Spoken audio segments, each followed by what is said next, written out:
Hi there, I'm Katya. I'm a sociologist at the University of Oxford, and I study how digitalization is changing our everyday life.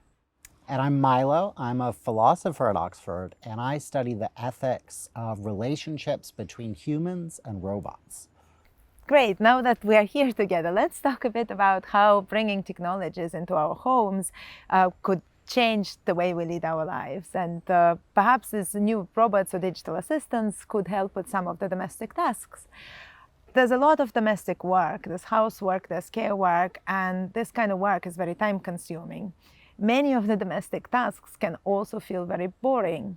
Of course, we already have some robots in many homes that can help with that. There are iRobot Roombas that can clean our floors. There are also robots like little Tega robots that can help with children's learning. Right. Yeah. I mean, of course, the technology is going to be only more pervasive and just more and more things in the home that we could automate. I mean, of course, it might all be good news. There are concerns about privacy, for example. More and more microphones or cameras in our homes, our sort of most private spaces. That is really true, and privacy is a serious concern that we need to think about. However, I feel we shouldn't just discard the potential of these robots just because we're concerned about these robotic eyes and ears.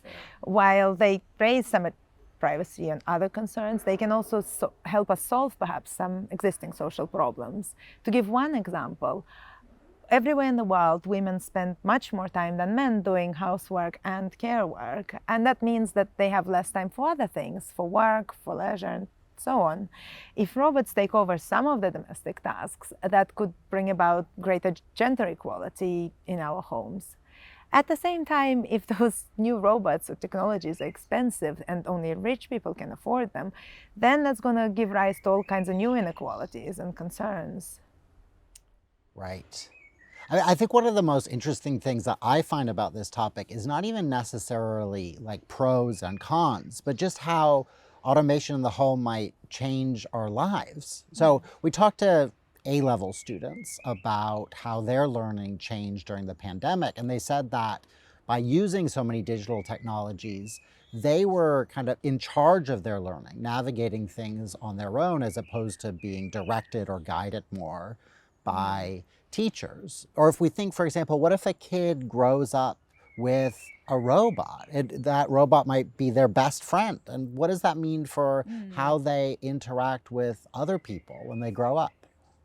That's true. I mean, talking to you, Milo, today really made me think that the consequences of having more and more technologies in our domestic sphere, in our homes, will very much depend on the way these technologies are designed and also on how they are implemented. And that's still very much up to us.